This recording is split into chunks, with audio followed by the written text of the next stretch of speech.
ada fase-fasenya. Yang pertama yang ini tadi, yang Renaissance.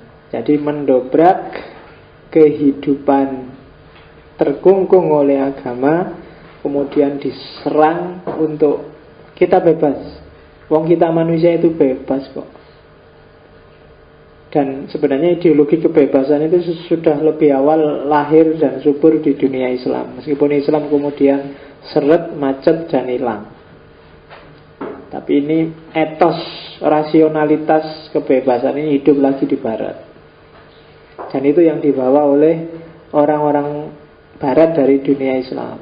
Banyak di antaranya seperti tak ceritain minggu lalu yang dia murid-muridnya Nizamiyah, santri-santrinya Ghazali dan kawan-kawan pada zamannya.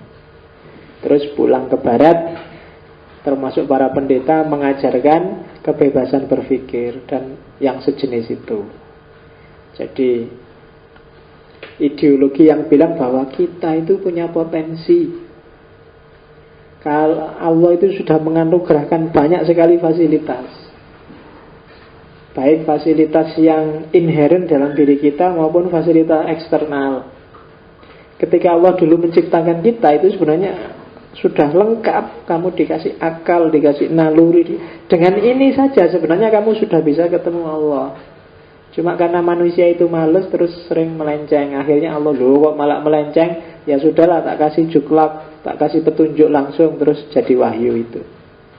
Karena kita akan rodo males kan kalau suruh mikir dewe, nalar dewe itu berat. Kasih wahyu aja deh lewat perantara yang namanya Nabi. Itu kan sebenarnya petunjuk ringkas, shortcut untuk ketemu Allah. Kan gitu. Selama ini sebenarnya fakultasmu itu sudah lengkap.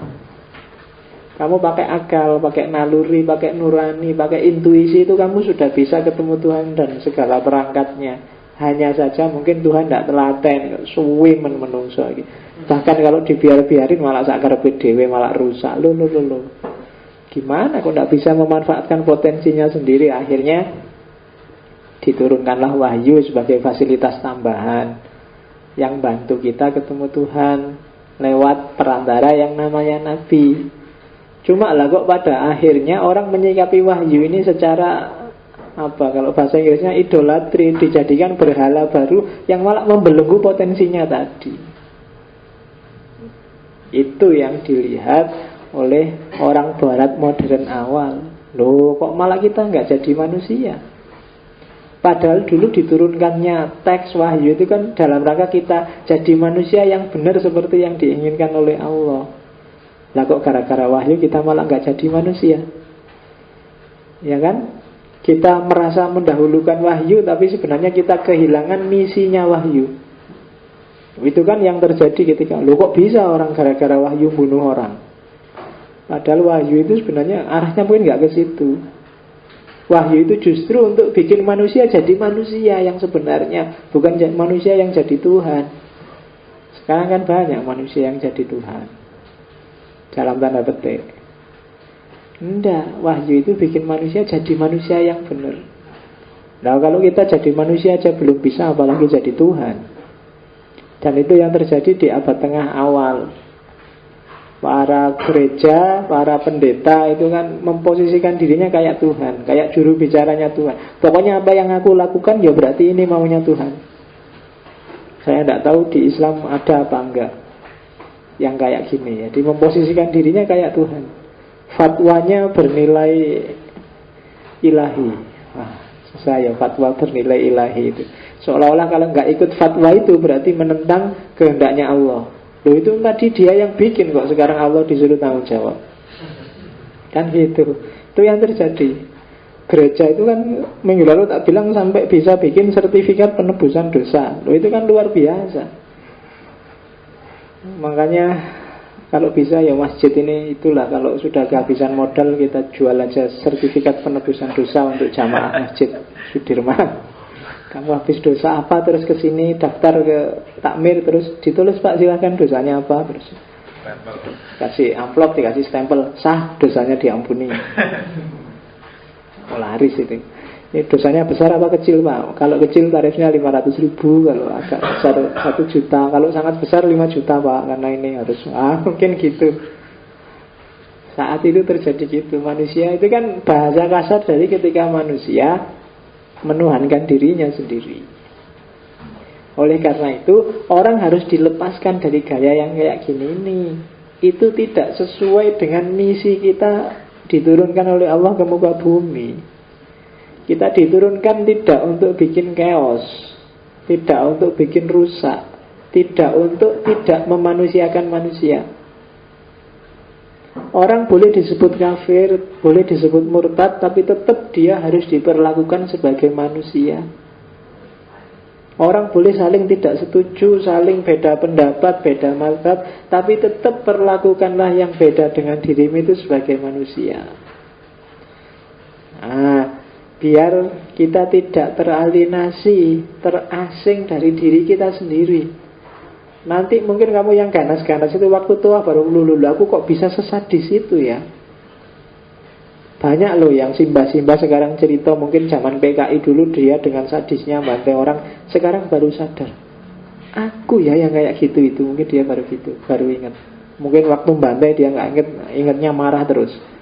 Sekarang baru sadar, oh iya ya, aku bisa kayak gitu. Dia merasa asing dari dirinya sendiri lah, kok bisa ya. Yang kayak gini ini nggak bisa dibiarkan, harus diperjuangkan. Itu yang terjadi di era Renaissance. Itu ada istilah manusia itu membentuk dirinya sendiri. Zaman itu ada peribahasa, kalau kuda dilahirkan, kalau manusia dibentuk. Jadi manusia itu memang potensinya luar biasa, makhluk yang namanya manusia itu. Tapi dia harus dibentuk, diasah biar potensinya keluar. Kekuatanmu, kapasitasmu itu luar biasa. Bahkan akalmu aja, penelitian-penelitian baru bilang baru kamu pakai 10%-nya. Loh, yang 80% dipakai apa? Itu kan Allah sudah ngasih itu, tapi kamu cueki. Itu harus diperhatikan. Nggak kayak kuda. Kalau bahasa zaman Renaissance kan istilah, kalau kuda itu dilahirkan, begitu lahir setengah jam dia sudah bisa lari-lari, semua yang dilakukan induknya dia bisa melakukan. Kalau manusia nggak bisa. Meskipun dia punya akal, fasilitasnya jauh lebih lengkap, tapi tidak bisa. Bayi lahir bisa nunggu 3 tahun baru bisa jalan lancar kayak ibunya bapaknya. Kalau ada yang bisa langsung jalan, langsung lari, itu mungkin malah kaget bapaknya. Ya kan? Karena memang dia lama. Manusia itu paling lama adaptasinya. Untuk jadi manusia yang utuh secara fisik aja lama. Kadang-kadang sampai tua juga kamu masih belum juga jadi manusia secara mental, secara rohani. Itu harus dilatih. Karena kita tidak dilahirkan otomatis full terus potensi kita keluar semua, tapi tersembunyi yang harus dibentuk, dikeluarkan, diasah. Dan ini sering-sering mau keluar nggak jadi karena hegemoni tadi, dominasi, hegemoni, kamu dipressure, diatur, mikir ini nggak boleh, itu nggak boleh, sampai habis akhirnya potensimu nggak keluar sama sekali. Nggak jadi manusia yang sejati. Kamu hanya jadi follower, kayak di Twitter itu. Kamu nggak pernah nge-tweet sendiri, pokoknya follower tiap hari Twittermu penuh oleh orang yang kamu ikuti.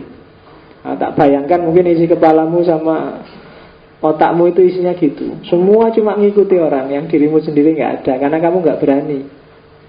Kenapa? Pengkondisian. Dan itu yang didobrak oleh humanisme gelombang pertama. Setelah humanisme gelombang pertama, sekitar abad 14 lahir perkembangannya humanisme gelombang kedua. Nanti ada yang namanya manifesto humanisme. Manifesto humanisme itu terjadi 3 kali. Satu di era yang awal tadi, terus di era kedua awal modern, tengah-tengahnya modern, dan humanisme ketiga belum lama, era kontemporer. Manifesto humanisme itu kayak manifesto komunisme. Ide dasarnya sama, kamu bisa cari di internet. Apa sih isinya manifesto humanisme pertama, manifesto humanisme kedua, dan manifesto humanisme ketiga. Karena organisasi-organisasi, lembaga-lembaga humanis itu banyak. Kecuali di Indonesia nggak terlalu banyak. Kalau di Indonesia satu-satunya yang paling populer paling HAM itu kan. Kalau di luar negeri banyak. Jadi lembaga-lembaga khususnya intra kampus itu biasanya ada kajian khusus lembaga humanis, lembaga-lembaga yang fokus pada aspek humanisme. Karena memang problem besarnya peradaban manusia itu kan tentang kemanusiaan. Perilaku-perilaku mana yang manusiawi, mana yang tidak manusiawi. Oke. Gelombang kedua lebih menekankan pada kodrat alamiah manusia, bahwa manusia itu jadikanlah manusia, kembalikan sesuai fitrah dasarnya. Nggak perlu diatur macam-macam, biarkan mengalir sesuai fitrahnya. Ini humanisme gelombang kedua. Semua sudah ada patokannya, semua sudah ada sunnatullahnya. Manusia kalau pakai Rousseau yang dulu sudah saya jelasin itu kan, manusia terlalu banyak pakai topeng. Itu yang membelenggu dirinya. Lepaskan semua topeng itu, tampillah sebagai manusia yang sejati. Kalau dihitung coba, topengmu ada berapa kira-kira? Ada topeng yang namanya mahasiswa, ada topeng yang namanya anak soleh, ada topeng yang namanya muslim yang baik, ada topeng yang namanya warga NKRI, ada topeng yang namanya NU, ada topeng yang namanya Muhammadiyah, ada topeng yang namanya, wah kayak kan topengmu itu banyak sebenarnya. Topeng yang namanya Jawa asli, bahkan gak cuma topeng Jawa, topeng yang namanya Jogja. Jogja loh, ini Jogja loh. Jangan macam-macam sama Jogja, tak laporin polisi kamu. Oh iya kan, itu kan, lu banyak kan topeng gitu. Ya orang Jogja sekarang jadi sensitif ya. Makanya hati-hati kamu kalau nulis di Facebook lo ya. Jangan sampai kamu siang-siang panas terus bilang, Jogja sekarang panas ya. Hati-hati kamu. Kalau ada yang tersinggung, kamu dilaporin polisi. Berani-beraninya bilang Jogja panas. Jogja itu enggak panas. Kalau Jogja panas berarti yang salah mataharinya. Kok berani-berani dia mendekati Jogja. Sekarang banyak orang yang gitu, sensitif. Oke, ndaklah, lepaskan topeng-topeng yang tidak penting. Ambil topeng-topeng yang menurut kamu, ya saya memang harus kayak gini. Dan pilih topeng-topeng yang sesuai fitrahmu, yang sejalur dengan panggilan nuranimu. Hati nuranimu tidak akan salah, kecuali hati nuranimu sedang gelap, tidak jernih. Makanya Nabi bilang, dosa itu apa yang bikin gak enak di hatimu. Nah, itu kan gitu. Bahkan Nabi bilang, kalau kamu bingung ada masalah, istafti qalbaka, minta fatwa hatimu. Jadi Nabi gak pernah bilang istafti, mintalah fatwa pada kiaimu atau pada MUI, gak ada. Adanya pada hatimu yang disuruh berfatwa. Itu kalau hatimu jernih. Kalau sudah kotor ya raiso, dimintai fatwa kayak gimana pun budak wisan. Kalau katanya Ghazali kan gitu. Hati itu kan kayak kaca. Kamu melakukan kesalahan sekali, keliru sekali, ada kotornya satu, diulangi lagi kotor lagi, diulangi lagi kotor lagi. Lama-lama tidak jernih. Kamu minta fatwa hatimu pun jadi nggak jernih. Oke, itu humanisme gelombang 2. Humanisme gelombang ketiga itu humanisme belakangan, abad 20 ke belakang sampai hari ini. Masih humanis juga, tapi yang diserang justru modernisme. Ternyata modern itu yang semula memperjuangkan kemanusiaan, pada akhirnya jadi topeng tersendiri. Dia jadi belenggu sendiri, dia jadi dominasi sendiri. Wah, ini tidak boleh sudah. Maka ada humanisme belakangan, termasuk yang diangkat oleh tokoh-tokoh postmodern. Jadi, loh kok modern jadi gitu, katanya pengen manusiawi, sekarang malah nggak manusiawi. Orang kok dipaksa kayak dirinya, yang tidak rasional, yang tidak otonom berarti bukan manusia. Loh kok gitu? berarti bikin topeng baru lagi. Ya, itu humanisme gelombang ketiga. Yang itu nanti kita ketemunya di kontemporer. Oke, isu-isunya ini yang ramai diperdebatkan. Yang pertama tentang self, dirinya manusia. Jadi tentang manusia ya kayak tadi. Tentang manusia, yang pertama manusia itu pusat, manusia itu punya potensi yang luar biasa, manusia punya hak dan kewajiban untuk mengaktualkan potensinya. Karena fitrah itu hakmu sekaligus kewajibanmu. Misalnya fitrah itu seorang ibu secara fitrah dia menyayangi anaknya. Sayang anak itu hak sekaligus kewajiban. Kepekaan hati itu hak sekaligus kewajiban. Itu self. Jadi manusia adalah pribadi yang mandiri, yang otonom, yang penuh potensi, punya hak dan kewajiban untuk mengaktualkan potensi yang dimiliki. Jangan sampai ada yang menghalangi, menghegemoni, memanipulasi fitrah ini. Fitrahnya manusia ini. Itu isu humanisme tentang self, tentang diri. Nggak boleh ada yang mengharamkan orang nikah, karena nikah itu fitrah. Kamu punya potensi untuk nikah dan kawin dan punya anak, itu fitrah. Kalau ada ajaran yang kayak gitu berarti tidak humanis, tidak manusiawi.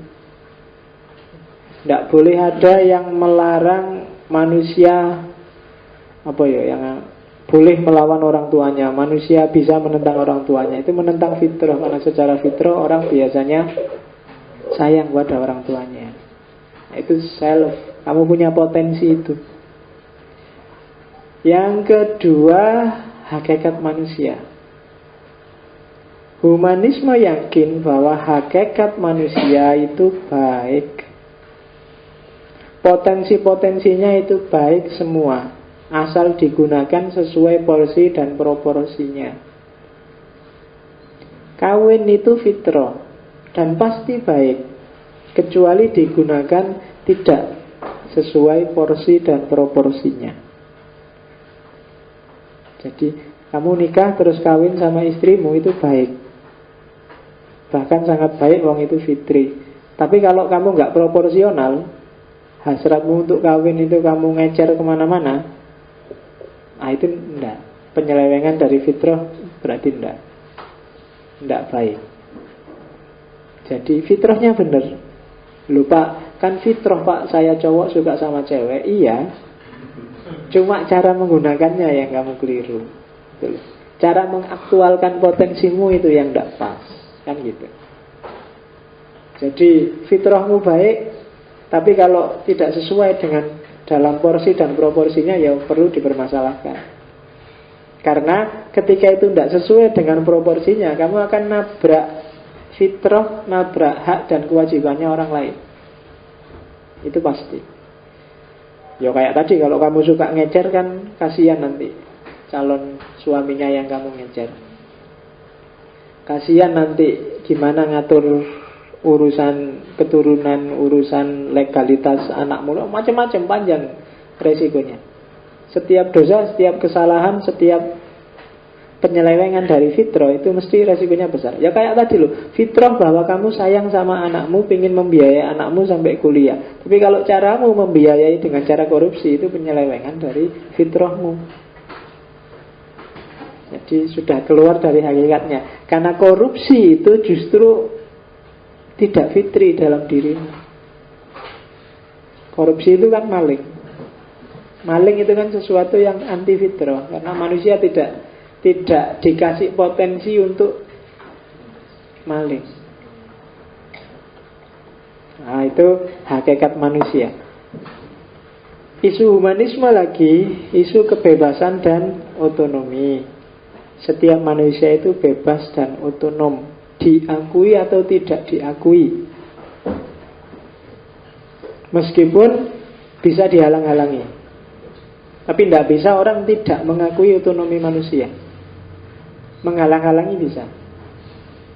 Menghalangi itu kamu bebas mau apa tapi terus dicegah, itu menghalangi. Kamu punya hak untuk mendapatkan pendidikan yang layak, tapi terus dihalang-halangi. Itu yang tidak boleh, karena menghalangi fitrah. Karena setiap orang hakikatnya dia bebas. Jadi harus ada sistem. Makanya nanti di filsafat modern ada banyak tokoh filosof sosial, Rousseau, Thomas Hobbes, dan kawan-kawan, termasuk minggu depan. Minggu depan mungkin tak awali dari Machiavelli. Machiavelli itu filosof politik yang terkenal agak. Ya nanti kita lihat apa sih ngomongnya Machiavelli. Setelah Machiavelli kita ngomong filosof Perancis yang unik, luar biasa, anak pencerahan juga, namanya Voltaire. Ada apa dengan Voltaire nanti kita lihat. Pikirannya agak khas, agak lucu-lucu kalau Voltaire. Oke, itu jadi isu humanisme yang ketiga adalah kebebasan dan otonomi manusia.